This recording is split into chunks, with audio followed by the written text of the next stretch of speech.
Halo Ngominers, apa kabar? Kembali berjumpa di Ngomin. Sorry, beberapa hari ini aku nggak bisa bikin konten reguler, tapi kawan-kawan pasti ya at least aku bikin beberapa short, bahkan mungkin 4. Terus kemarin ada lagi, itu saja dulu ya. Nah, sekarang aku kembali. Tentu saja kawan-kawan sudah tahu topik utama kali ini adalah jeng-jeng soal Acerbi yang diputus tidak bersalah. Ini ada beberapa headline koran. Napoli rage itu artinya marah besar. Tapi sebelum itu aku mau ngiklan dikit buat kawan-kawan yang ingin mendukung channel Ngomin. Ada beberapa cara, yang paling gampang dengan subscribe, dengan nonton, dengan komen. Kalau itu belum puas juga, wah aku masih ingin lagi lebih mendukung lagi, bisa dengan join sebagai member Ngomin. Ada 3 level, ada gold, platinum, godfather. Silahkan dicermati mana yang rasanya seperti paling cocok. Nah, aku akan berterima kasih sekali kalau ada kawan-kawan yang bersedia jadi member. Nah, kemudian ada lagi buat kawan-kawan yang tertarik ingin membeli pernak-pernik atau merchandise seputar Inter, bisa mengunjungi toko Ngomin di Cipta Loka. Linknya aku sediakan di deskripsi. Di sini ada banyak merchandise yang bertema Inter. Ada juga merchandise yang ya aku iseng-iseng aja, kayak ini nih, mana itu ya, aku dari Just Do It Tomorrow terinspirasi dari ininya Nike kan. Tapi sebagian besar ini adalah merchandise Inter Milan. Ada mug, ada apa namanya ini, jam dinding dan sebagainya. Ada tumbler juga. Alright, sekarang kita mulai. Tapi tentu saja karena itu berita utama agak di terakhir. Kita mulai dari Carlos Augusto. Jeng-jeng, kabar baik. Carlos Augusto sudah akan diperkirakan kembali ke latihan besok. Nah, ini beritanya kemarin, berarti per hari ini dia sudah mulai berlatih. Ada kemungkinan dia bisa bermain saat Inter menghadapi Empoli. Kemudian berita baik berikutnya adalah Yann Sommer. Ini sempat aku bahas juga kemarin. Yann Sommer juga kemungkinan sudah bisa bermain lawan Empoli. Tapi ini lebih ke targetnya. Targetnya itu dia sudah sembuh, sudah recover saat menghadapi Empoli. Nah, kalau kiper, karena ini kan larinya nggak banyak, jadi ya mungkin ibaratnya kalau cederanya itu recovery-nya itu kalau dibandingkan dengan outfield player, misalnya gelandang, striker. Kalau striker misalnya baru sembuh 80%, itu kan belum berani dimainkan kalau cedera yang di kaki. Tapi kalau kiper ya mungkin 80%, toh nggak lari, udah main aja kayak gitu. Who knows. Nah, berikutnya, wah, kawan-kawan yang nonton Itali lawan Ekuador kemarin. Nah, si Barella mencetak gol dan banyak yang menobatkan dia sebagai man of the match karena mainnya bagus. Golnya juga golnya keren, yang bikin kita mikir, coba dia bisa ngegol kayak gitu saat main di Inter. Kan itu bolanya dicip tenang banget, nggak ada beban.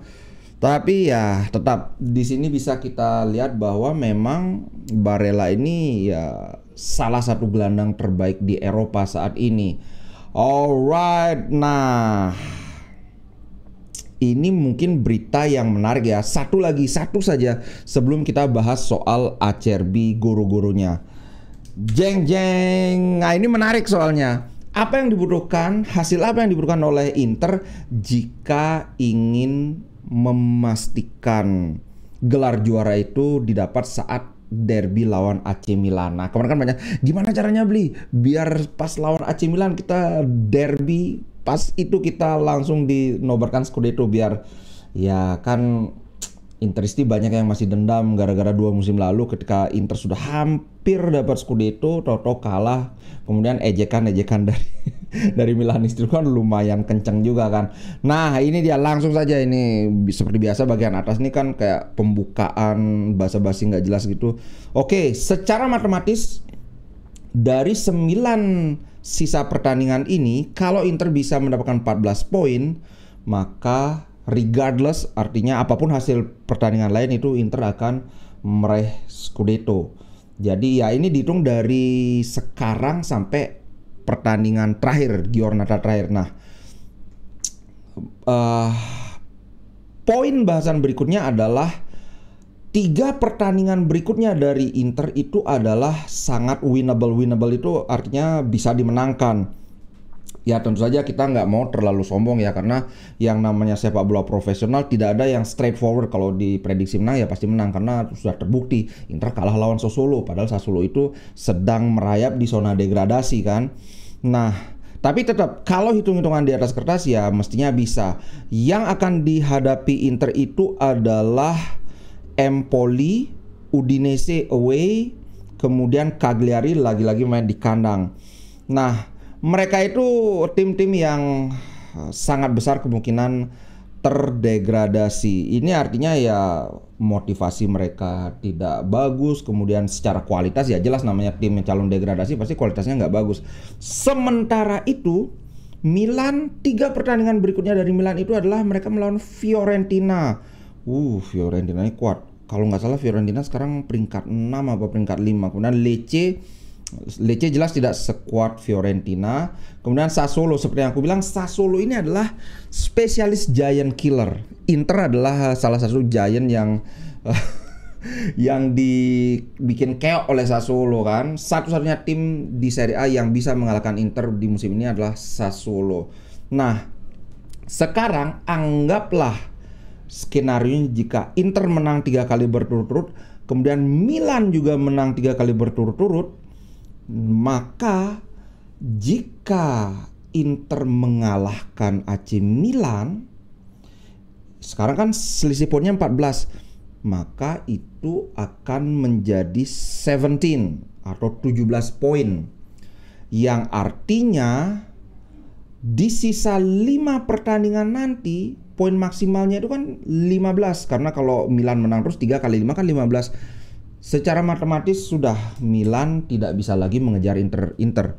Jadi gitu ya, kalau Inter terus menang 3 kali sebelum ketemu Milan, kemudian Milan juga terus menang 3 kali sebelum ketemu Inter, tapi kemudian di derby Inter yang menang, maka ya sudah langsung kita perayaan di sana. Aduh, kalau aku sih kemarin aku sempat ini sama sama Bro Aldi, gimana nih pinginnya Scudetto di Milan.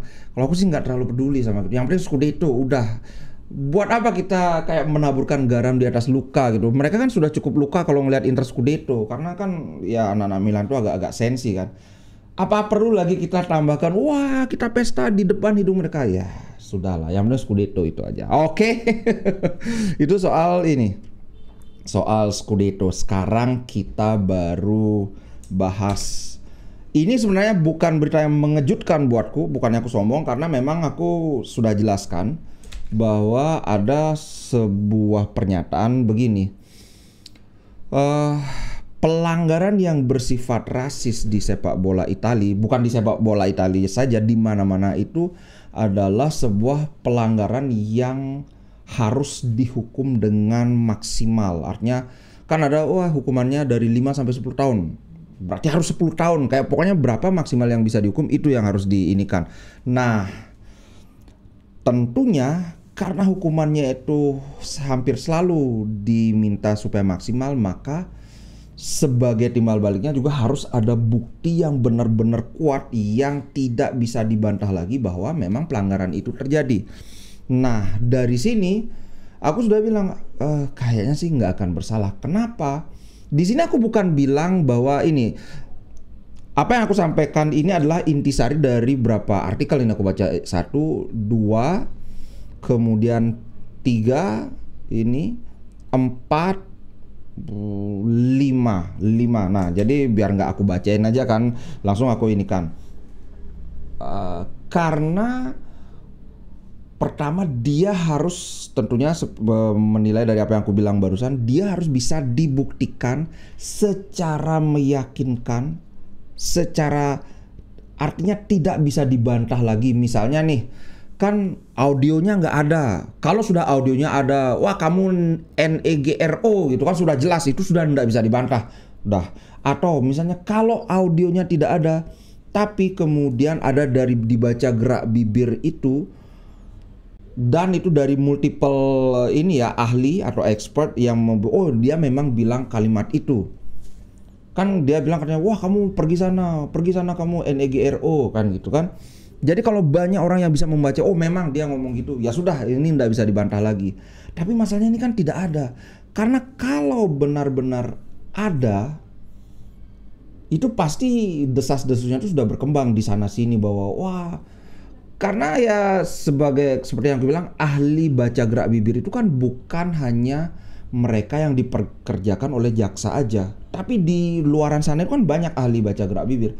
Kalau footage-nya ada, pasti banyak yang udah bilang, wah ini memang beneran dia ngomong gitu. Tapi kalau seperti yang aku bilang, versi Acerbi kan dia bilang, ti faccio nero, kan artinya aku akan membuatmu hitam. Membuatmu hitam itu adalah ungkapan yang artinya aku akan menghajarmu sampai babak belur, sampai hitam. Hitam itu maksudnya mengarah kepada kalau lebam itu kan biru kehitaman. Nah gitu.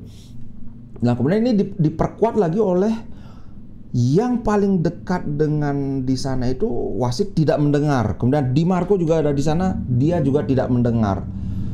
Nah sehingga yang aku bilang bahwa gini, ini ada sebagian besar aku ambil dari sini ya. Kenapa dia di-clearkan dari abuse yang dituduhkan rasis itu.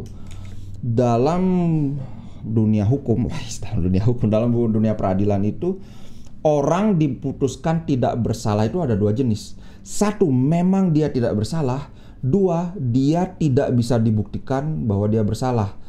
Kenapa tidak bisa dibuktikan? Ini penting karena ya di mana-mana yang dipakai itu adalah asas praduga tak bersalah. Walaupun pada kenyataannya Acerbi dipulangkan dari timnas Italia kan, tapi ya kalau dari verdiknya itu ya asas praduga tidak bersalah. Kalau yang pertama sebenarnya jelas ya, dia terbukti tidak bersalah itu artinya misalnya dia punya alibi yang kuat.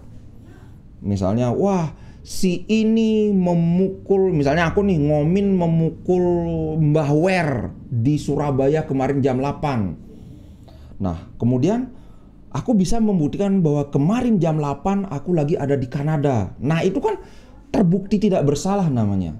Nah, dalam kasus Acerbi itu dia bukan terbukti tidak bersalah, tapi tidak terbukti bahwa dia bersalah, atau lebih ini bahasanya tidak ada cukup bukti bahwa dia bersalah. Apakah dia benar ngomong itu? Ya kita terus terang aja kita nggak bisa tahu karena he said, she said, atau sorry, he said, artinya Acerbi ngomong gini, Juan Jesus ngomong gini. Kita mana? Tapi adalah kalau untuk bisa diputuskan bersalah harus ada bukti. Ternyata buktinya itu tidak ada, gitu sih. Kemudian ada ini yang menarik dari seorang jurnalis namanya Susi Campanale. Aku lupa yang mana ini ya, kayaknya yang ini, reaksi. Nah, di sini dia justru agak memojokkan Acerbi. Dia juga ada bilang bahwa Acerbi terlihat meminta maaf kepada defender ini. Ini sesuai dengan versi yang dibilang oleh si Juan Jesus. Kemudian dia juga bilang, maka pertanyaan besarnya adalah ngapain Acerbi minta maaf? Nah, yang jelas yang aku baca di sini dia juga ada general responnya adalah ini adalah skandal untuk Serie A. Ininya dia memojokkan inilah. Nah, aku baru cek ternyata kok kayak nggak netral. Ternyata yang namanya Susi Campanale ini dia orangnya. Dia adalah jurnalis, tapi bukan jurnalis yang bonafide itu, salah satu penulis di Football Italia. Ternyata dia ini adalah fansnya Milan. Padahal kawan-kawan yang ngikutin Ngomin, kan aku sudah berkali-kali bilang bahwa satu, Acerbi membantah bahwa dia meminta maaf sudah ngomong rasis ke Jesus. Dua, dalam laporan pertandingan wasit itu tidak ada menyatakan bahwa Acerbi meminta maaf telah ngomong rasis ke Juan Jesus. Jadi satu-satunya orang yang mengatakan bahwa Acerbi meminta maaf karena sudah rasis itu adalah si Juan Jesus sendiri. Kita tidak bisa menghukum atau menjudge seseorang dari omongan orang yang menuduhnya saja. Misalnya nih, wah aku kemarin dipukul sama Mbah Wer gitu. Nggak bisa hakim itu memutuskan Mbah Wer bersalah hanya dari omonganku saja. Harus ada saksi lain, misalnya ada bukti rekaman CCTV atau apalah gitu. Jadi ketika dia bilang, wah ini kok aneh, kok bisa dia diputuskan tidak bersalah, dia ada bilang lagi, karena ini nggak logis. Kalau memang dia nggak bersalah, kenapa dia minta maaf? Sama lah seperti alasannya si Johan Jesus yang ditulis oleh Susi Campanale ini. Padahal itu sudah dibantah bahkan oleh Acerbi sendiri. Dia juga udah membantah, oh kayaknya dia salah paham. Aku nggak ada minta maaf, sudah ngomong rasis. Nah tebakanku sih dia minta maafnya kayak, sorry, aku menyinggung kamu. Karena omongan Tifacionero itu bahwa aku akan, itu kan ada insult, ada hinaan, betul ada hinaan, ada kayak ancaman, betul. Tapi namanya orang main bola, segala macam hinaan itu sering muncul. Dan itu bukan hal yang setiap orang memaki dalam pertandingan itu akan dihukum. Ya enggak. Memang ada batasannya, ada garis panduan. Dalam hal ini kalau memang bersifat rasis baru akan dihukum gitu. Kalau cuma Tifacionero aja ini sesuai, kemudian muter lagi reaksi dari Napoli adalah itu Wiastan. Dia ngomong begini, kalaupun dia nggak rasis kan harusnya dihukum karena dia menghina itu. Lah emang pemain mereka nggak ada yang menghina. Woi kamu tak tackle kamu ya, wah kamu tak patahin tulangmu kayak gitu. Aku terus terang aja mungkin ada, tapi aku belum pernah denger ada pemain bola di level profesional tuh di-ban atau dihukum karena ngomong tak patahin kakimu ya. Kayak gitu. Karena rasanya itu sebuah hal yang sangat wajar muncul dalam posisi dalam situasi adrenalin yang tinggi, lagi marah, lagi emosi, sehingga mungkin dalam hal ini dibijaksanai kayak gitu. Kalau di ini kan juga Johan Jesus itu emangnya nggak pernah ngemaki-maki orang, pasti pernah, banyak banget dari pemain sepak bola yang ya saling memaki satu sama lain. Cuman yang nggak boleh itu ya ada gitu, ada guidance-nya. Salah satunya yang paling tidak boleh itu adalah tentang makian yang bernada rasis. Nah, ada argumen menarik dari Napoli. Dia bilang gini, kalau di sini aku lihat ininya ya beritanya. Nah, dia bilang gini, kalau ternyata Acerbi dinyatakan tidak bersalah, maka kan logikanya seharusnya Johan Jesus dinyatakan bersalah. Karena apa? Karena Johan Jesus menuduh Acerbi rasis. Sekilas ini, oh ya benar juga ya. Tapi, ini adalah hal yang sangat complicated. Kembali seperti yang aku bilang sebelumnya bahwa ada dua hal yang bisa membuktikan orang tidak dihukum. Satu, dia terbukti tidak bersalah, atau dua, tidak cukup bukti bahwa dia itu bersalah. Nah, dalam hal ini yang kena itu kan yang kedua. Tidak ada cukup bukti bahwa Acerbi bersalah. Sehingga apa yang dikatakan oleh Johan Jesus itu jatuhnya itu adalah kesaksian dari Johan Jesus. Cuman Johan Jesus kalau nggak salah ya, kalau Hispanik itu, cuman kesaksian dari pelapor itu kan memang posisinya tidak kuat dalam hukum, sehingga ya dia tidak bisa menjadi bukti kunci. Dan di sisi lain dia tidak bisa dituduh bersalah karena status dia adalah sebagai saksi itu. Nah, kemudian yang dikritik, salah satu dikritik lagi adalah ini sudah nggak ada lagi naik banding gitu. Ibaratnya ya betul, naik banding namanya kan. Ini sudah bersifat final, keputusannya sudah mengikat. Jadi kalau Johan Jesus itu mau menuntut lagi nggak bisa. Itu salah satu yang dikritik, padahal kan mereka maunya dibawa ke pengadilan yang lebih tinggi lagi gitu kan. Nah, tapi kemudian ada case close. Nah, di sini aku sudah baca kenapa tidak ada possibility atau tidak ada kemungkinan lagi bagi defender Napoli atau backnya Napoli si Johan Jesus ini untuk appeal keputusan not guilty itu, karena di mana itu di bawah udah aku baca. Nah, ini dia. The verdict atau keputusan ini bukan keputusan yang against Napoli, itu artinya melawan Napoli. Dalam hal ini maksudnya adalah keputusan yang menghukum si Johan Jesus gitu, atau dalam hal ini dalam tanda kutip merugikan Johan Jesus gitu. Jadi pemain asal Brasil ini secara esensial dia tidak terlibat dalam proceeding. Artinya proceeding itu apa ya? Progres kasusnya, kecuali dalam memberikan versi atau kesaksian dia atau apa ya? Memberikan ya kesaksian ya apa yang dia dengar, sehingga ya nggak bisa dia appeal. Lain kalau misalnya aku punya piutang sama Mbah Wer, lagi-lagi Mbah Wer kena ini ndak dibayar, terus aku nuntut, toto diputus, wah Mbah Wer ndak bersalah, aku bisa naik banding. Karena apa? Karena ini kan aku dianggap merugikan aku gitu sebagai orang yang punya piutang gitu. Tapi dalam hal ini tidak ada kerugiannya si Johan Yesus gitu, makanya ya udah tutup, nggak bisa lagi di appeal atau naik banding. Gitu bro, jadi sepertinya ini sudah sangat detail aku bahas soal kasus ini. Cuman mungkin berikutnya adalah karena dia tidak dihukum itu bukan disebabkan karena dia terbukti tidak bersalah, melainkan karena tidak cukup bukti. Maka jika ada potensi masalah ke depannya adalah tentu saja bagaimana tanggapan rekan-rekan Acerbi di tubuh Inter sendiri, karena kan ada pemain kulit hitam, ada Dum Dum, ada siapa lagi, Rajon Bukanan, siapa lagi yang hitam di Inter ya, itu aja, Akin Samiro, kayaknya itu aja. So menurutku sih semoga ini nggak jadi perpecahan di ruang ganti Inter ya, karena menurutku sih kalau dari feeling ya, aku terang-terangan bilang ini feeling, kayaknya sih dia nggak ngomong gitu. Satu, dia orang yang sangat kalem, nggak pernah terlibat insiden yang aneh-aneh. Ibaratnya di rekam jejaknya dia tuh nggak ada tanda-tanda bahwa dia adalah orang yang rasis gitu. So semoga nggak akan ada masalah berkepanjangan di tubuh Inter sendiri gitu. Untuk sementara ini ya Napoli marah-marah sampai dia mengancam, kami nggak akan mau lagi ikut-ikutan sama sama institusi sepak bola ini untuk memerangi rasisme. Peperangan kami terhadap rasisme akan kami lakukan secara individual, isi ngomong gitu dia. Kalau aku sih Napoli lupa ya, mereka itu baru saja bermasalah sama Osimhen.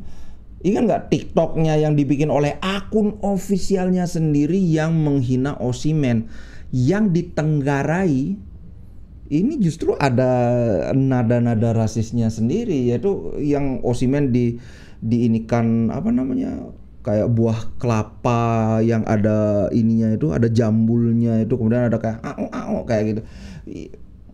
Entahlah, itu kan masalah internal mereka, tapi kayaknya tidak pada tempatnya bagi Napoli untuk ngomong, wah kami akan memerangi rasisme sendiri.